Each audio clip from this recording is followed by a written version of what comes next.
As more Nigerians speak up on the federal government's approach to tackling the security situation in the southeast, this morning we'll still be staying on the escalating tensions in the geopolitical zone. Whereas the authorities have blamed the killings and wanton destruction of public property in the region on militant wings of the proscribed secessionist group, the Indigenous People of Biafra, IPOB, many observers are pointing to the clamor for Igbo presidency in 2023 as the root cause of the crisis. But while the element of criminality cannot be ruled out, what is not in doubt is that the politics of imbalance, perceived marginalization, and rising poverty and unemployment have all combined in making indigents of the Southeast feel like outcasts in their own country. As we speak, residents of the zone are crying out over indiscriminate killings and arrests of their relatives by the security forces deployed in the region. All these raise the question as to if the approach being used by the federal government and its security agencies is the right one. To address this and a lot more, we'll be joined on the show now from our Abuja studio by the immediate past secretary to the state government of Imo State, Honorable Uche Onyeagocha. Good morning, Honorable. Welcome to the program. Good morning. Good morning, Honorable Onyeagocha. Thank you for joining us. Well, two things stood out in Tundun's introduction. The fact that the crisis in Imo State, the violence, the mindless killings, attack on police headquarters about 3 times now, attack on the prison in Weri and the release of over 1,800 inmates, the murder of individuals. There was one, Ugachuku, who was murdered, who had returned from Germany. There's also the killing of Ahmed Gulak, who had visited the state. Now, she made a point about, could this have anything to do with Igbo presidency in 2023, the agitation for Igbo presidency? Are there some agents provocateurs who are, just making the Southeast so ungovernable? Or does it have anything to do, in your view, with local politics? Because, the police, the Inspector General of Police at a point said that some of those people behind it are linked to IPOB and the Eastern Security Network. What do you think? Is this a case of politics we're dealing with? Let me start by condemning the killing of any citizen of Nigeria in Imo State, be him a police officer, a military personnel, a correctional officer, or any ordinary citizen for that matter. I condemn it in every ramification, and we all should do. Police officers are relatives, our family members, so nobody will support the killing of his family members, whether they are in military or police uniform.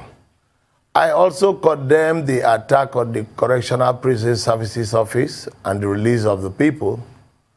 But at the same time, I believe strongly that what is happening in Imo State is a case of crisis generated by both bad governance from the national and at the state level. I say this with every sense of responsibility. In 2015, I was a very active member of the APC.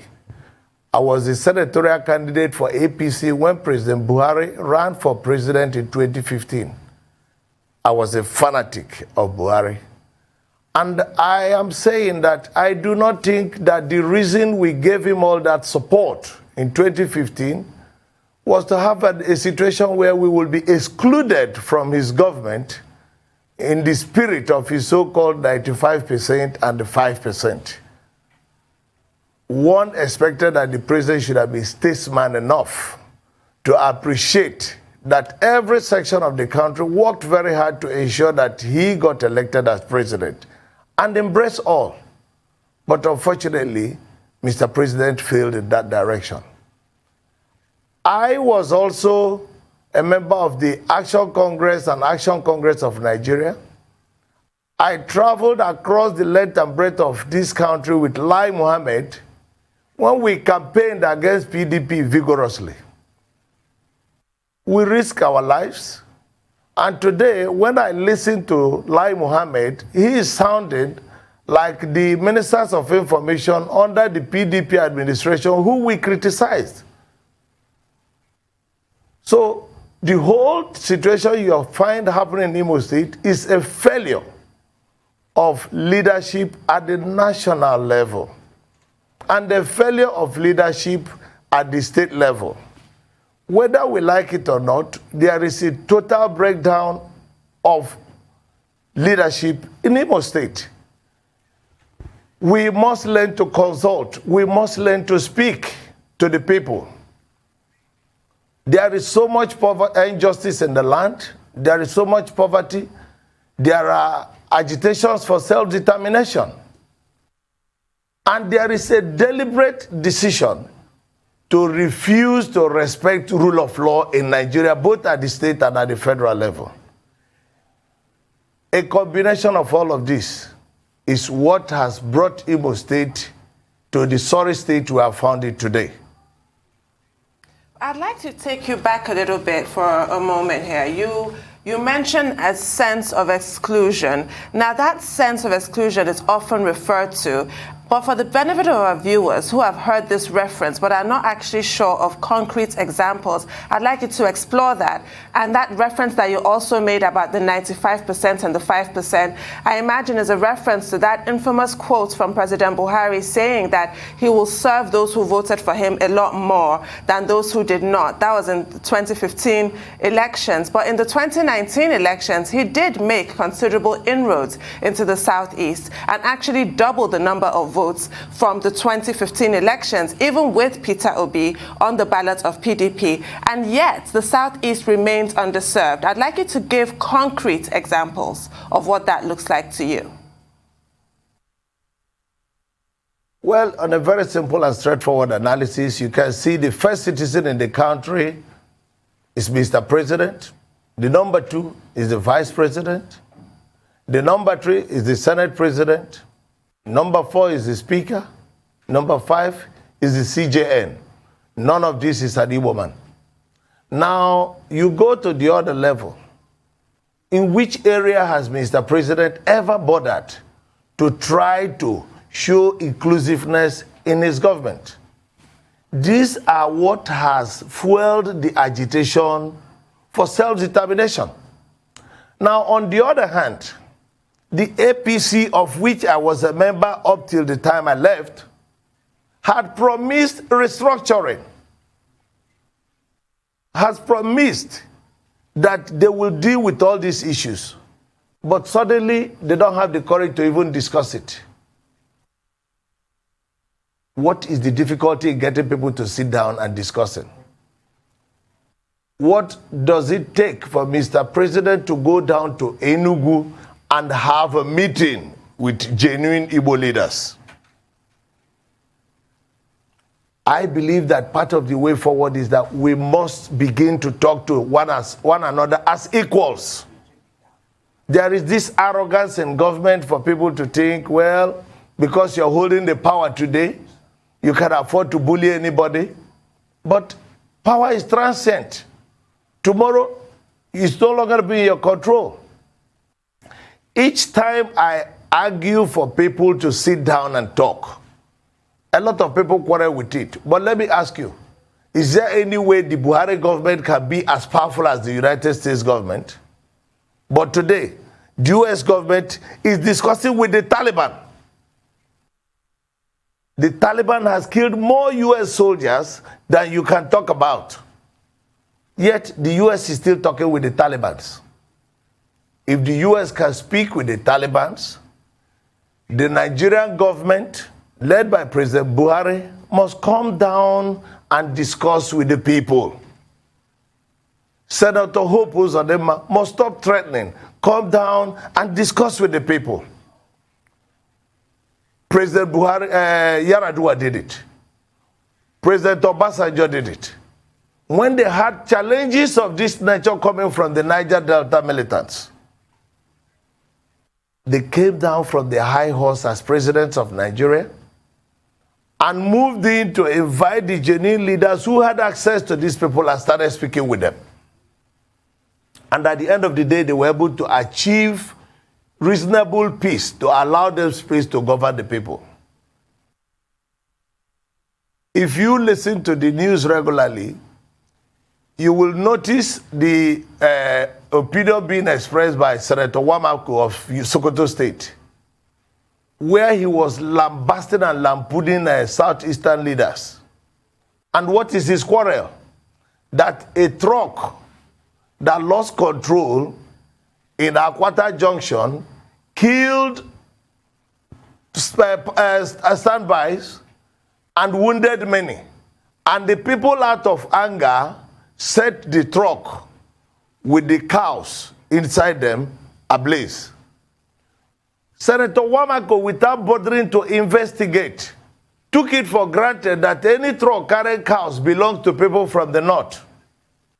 Even when this particular truck belonged to Mr. Cosmos Chibuike of Umunachi in Dunukofia local government area of Anambra State, Wamako was seeing it as a reason why Igbo people should be abused and castigated, and he started assaulting every leader.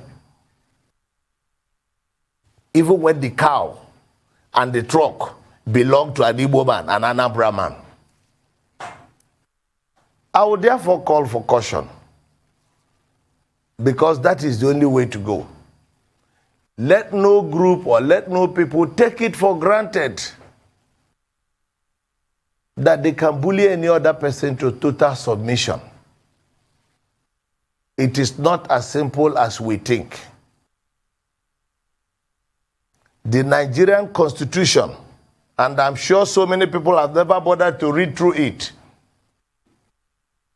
recognizes the right to self-determination. Anybody who has doubt about it should go and read the African Charter on People's and Humans' Rights, which has been domesticated in Nigeria as part of the law of Nigeria. And having been so domesticated, it applies here whole and entire. That law was inherited from the United Nations Charter and adopted by the African Union, adopted as part of the Constitution of the Federal Republic of Nigeria. So there is a lot of ignorance pervading our system. And I think we have not noted the fact that our laws have not been substantially explored for the purpose of people's right to agitate for whatever is of concern to them. Thank you so much, Honorable, for the voice of reason, much needed. And thank you for that clarity, because when we have tension in the air, it's always a peak period for fake news. And thank you for that clarity as regards, that truck getting burnt. And we now know better as regards that. But I want to talk about the locality of this problem. A lot of people will ask, why Imo? I'll ask, does this have anything to do with the Supreme Court judgment? Because this same Imo state under Emeka Ihedioha was peaceful. Every part was in peace and harmony. Nobody fought anybody. We had peace all through the streets of Imo. And all of a sudden, then the Supreme Court ruling came to place. And since then, it's been political brickbats. We can't say we didn't see on TV the back and forth between even the former governor, for instance, before Ihedioha, and the incumbent governor. Then it's been a slippery slope since then. And most of the violence is pretty much in Imo State. So why Imo? I keep asking. And does it really have anything to do with the Supreme Court ruling?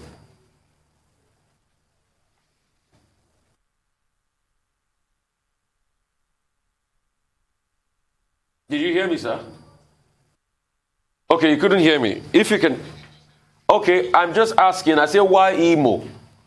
Does this happening in Imo have anything to do with the Supreme Court ruling?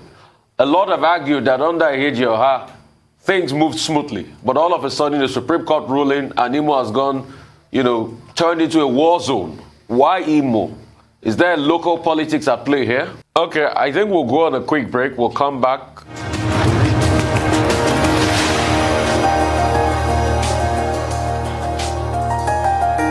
back. Still the morning show right here on the Rising News channel. We've got Secretary to the immediate past Secretary to the State Government of Imo State, Honorable Uche Onyeagocha. So like I was asking, I said, why now and why Imo?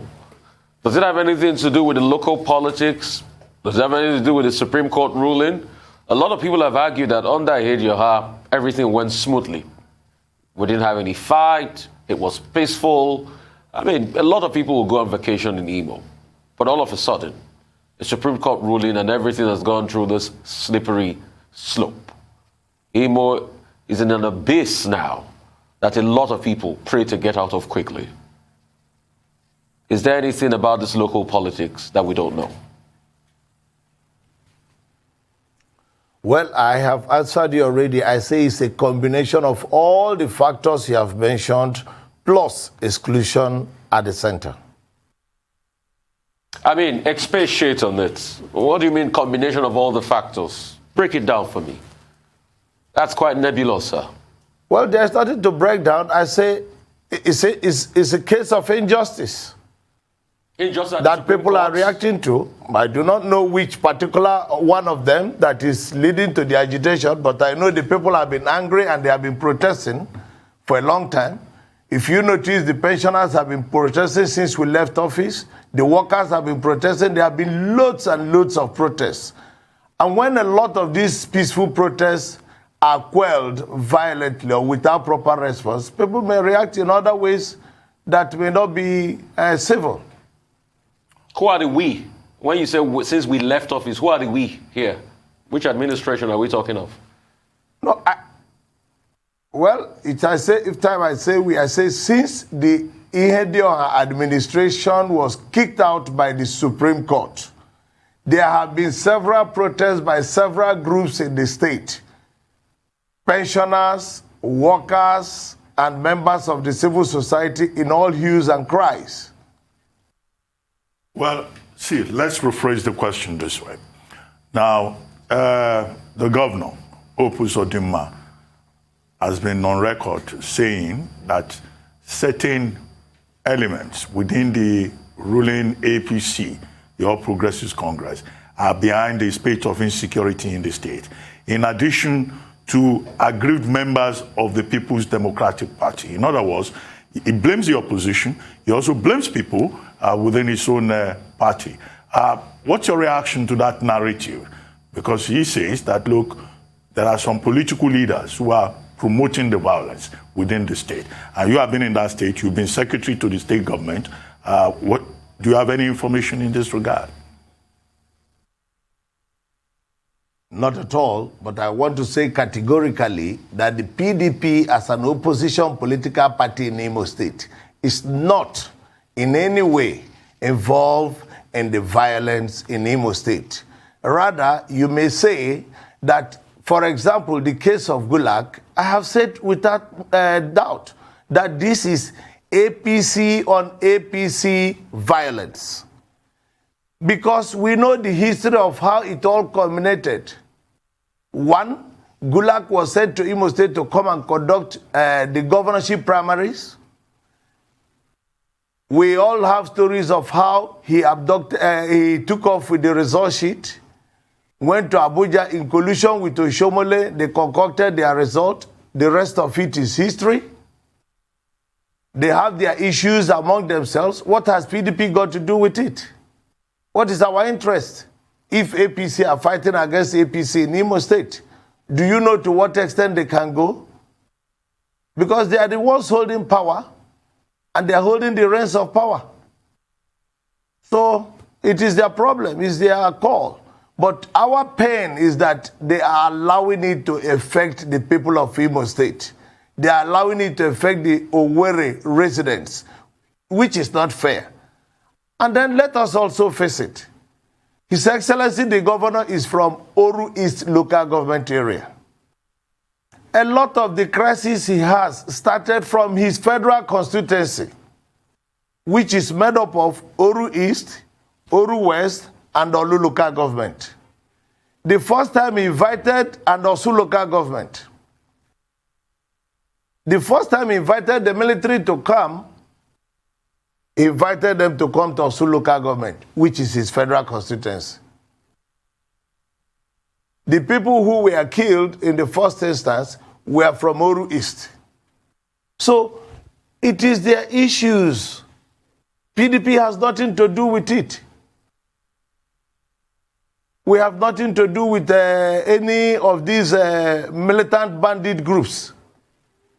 And we will not have anything to do with it. So he should focus, talk less, and try to solve his problems. I believe if he sits down and makes serious effort to assess the crisis in the state which he is presently in charge of, honestly and sincerely, he might perhaps start the process of resolving the problems. But is it true, Honorable? Blame game is not a solution. He is in charge. But is it true, Honorable Onyeagocha, that in Imo State today, for anybody to get involved in the politics in that state, you need to have your small army of able-bodied men who will be offering you protection. Do you have something like that small army that offers you protection? Not that I know of in PDP, but perhaps maybe at their own level in APC. Maybe between the Rochas group, the Ararume group, and then Senator Hope Udodima's group. But none of that is happening in PDP, I can tell you for certain. Right, Honorable. What is your reaction to the resignation of the chairman of the Ebube Agu, retired Major General Umahi? And he wrote this letter claiming that he has received no funding and didn't even get an office. What does that tell you about the fight against insecurity in the Southeast? Well, once again, that shows the failure of APC in the Southeast to put its acts together. Because the chairman of the Southeast Governors Forum is David Umahi, who is an APC member today. And the next strongest person in that area is Senator Hope Uzodinma, who is an APC member. And the Obi Umahi, who resigned, is a brother to the governor of Ebonyi State, who is an APC member. If no other persons at least showed interest in funding the Ibubago, it should not include Senator Hope Uzodinma and Governor Umahi. So the big question I'm asking, why are these two APC governors refusing to fund their Ebubagu movement, even when it is headed by Governor Umahi's brother, when Governor Umahi is an APC member? So when you look at it in all ramifications, you will see that it's a failure of leadership and governance on the part of APC. There have been so much criticism at the national where people are saying that Igbo leaders are refusing to speak up. Let the Igbo leaders in APC at the national speak up. Ogbonnayon, Chris Ngige, the foreign affairs minister, Emeka Wajuba. If they are genuinely part of this government, they should be the first speaking out loud on it. But they are not genuinely part of this government at the center. Okay, let's still hop on that Imo politics. You talked about the RMF faction, the Okorocha faction, the Hope Uzodinma faction in the APC.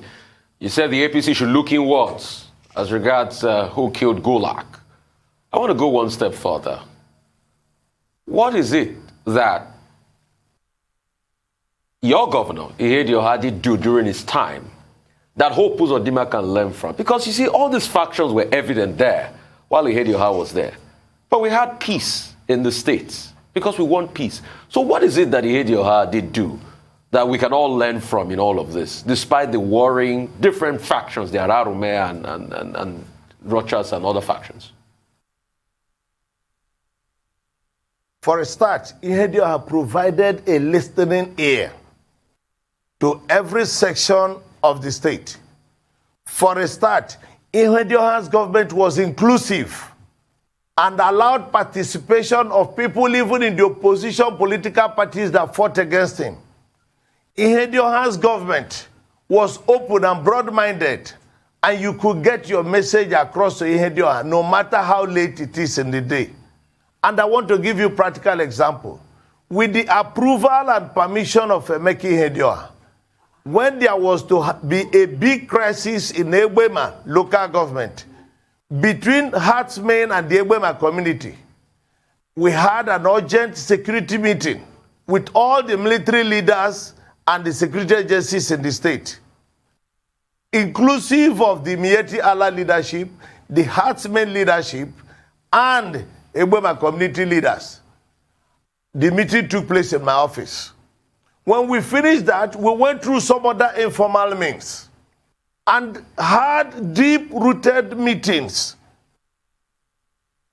I stayed in my office till 2:30 a.m., monitoring and directing activities in Egbema.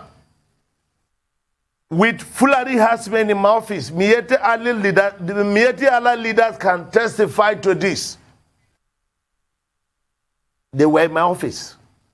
They even later came to my house. We said, we don't need this crisis.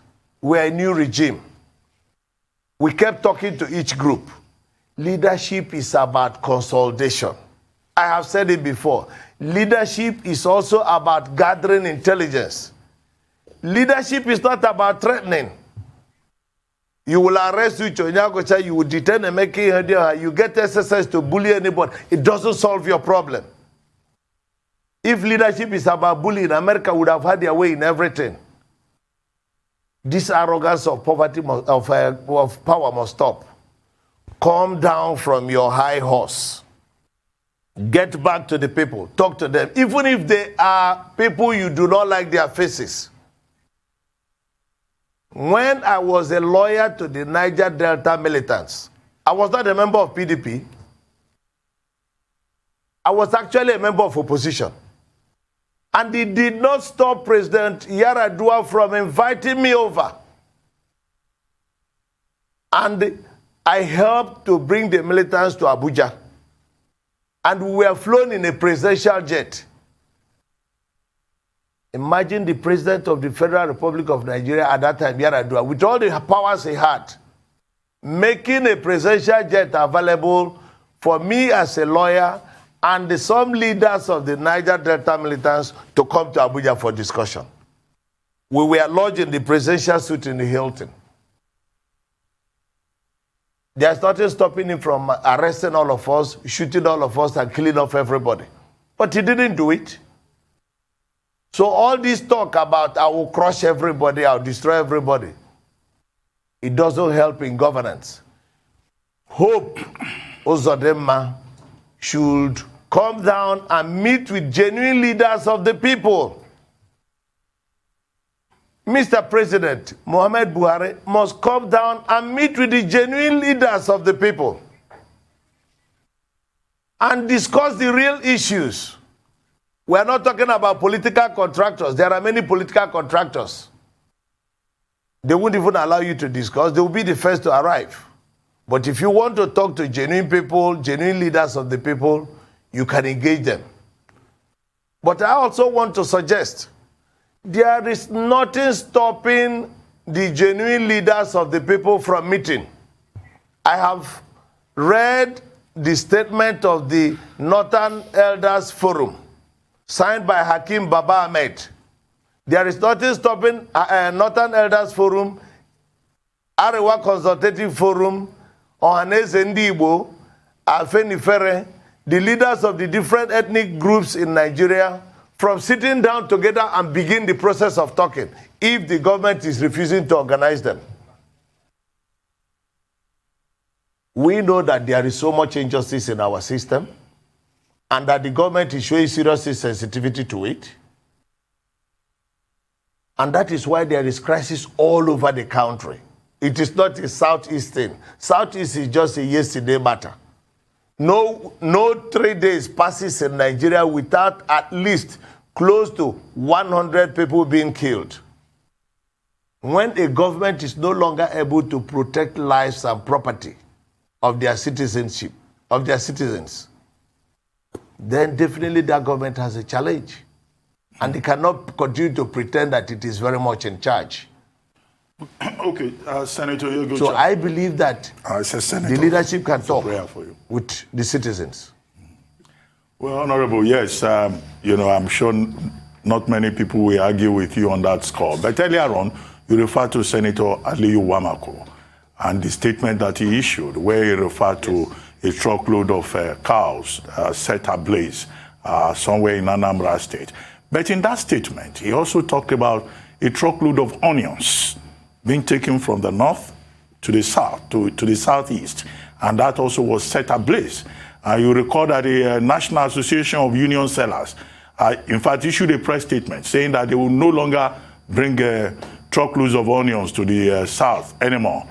He also talked about a truckload of gallons of palm oil being taken from the east to the north. That was also intercepted and also destroyed.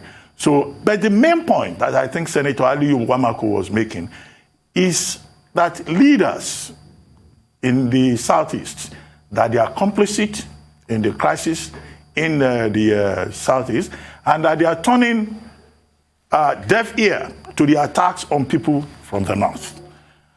And then the coalition of northern groups, the Northern Elders Forum that you have referred to, they've cast Igbos as, the people creating problems in Nigeria. And they have appealed to the president that, look, if the Igbos want to leave Nigeria, they should be allowed to go. And in that statement by the Northern Elders Forum, the impression is given that Igbo leaders have reached a consensus that they can secede. Okay, where does this leave the clamor for Igbo presidency? Because I think, the narrative that is being pushed by every major group in the north is that, look, are these the people who want Nigerian presidency in 2023? Is it not better to just let them go? What do you say to all of this? Well, for the people in the north who are making that clamor, I'll take them back to the period of the June 12th struggle, of which I was a very active member. The Yorubas were heavily agitated. They were very angry. And they were all cursing and swearing, protesting. We were all over the world. Did it stop Nigeria from finding an Obasanjo to become president of Nigeria? There has never been any genuine intention for the presidency of Nigeria to go to the southeast. It is all blackmail, intimidation. But we have gone past that stage. Nobody is available to be intimidated or bullied anymore in this country. You may also have followed the statement made by Senator Bukachua, where he said that Igbo people deserve to die.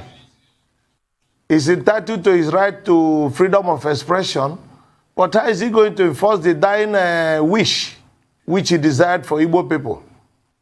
Unless he has to come and exterminate them, and exterminating Igbo people will amount to genocide. The world will not allow him to do so.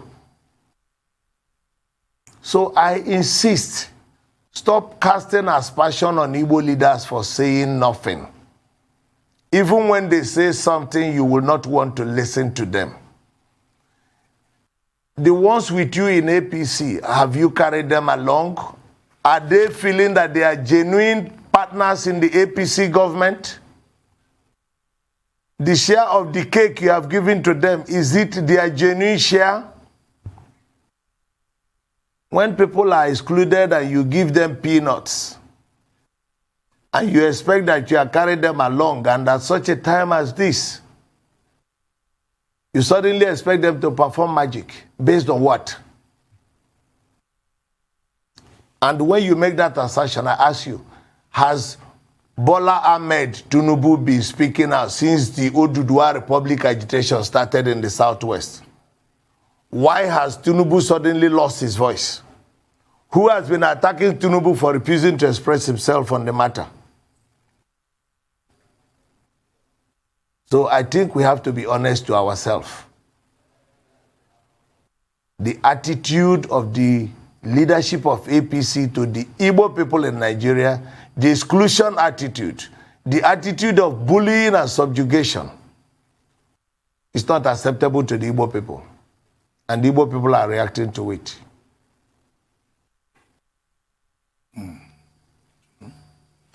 Well, food for thought. Honorable Onyeagocha, we thank you very much for joining us on the morning show. Thank you. I hope those you directed your statements to are listening and watching and will reflect on some of the points you have raised. Thank you very much indeed for joining us.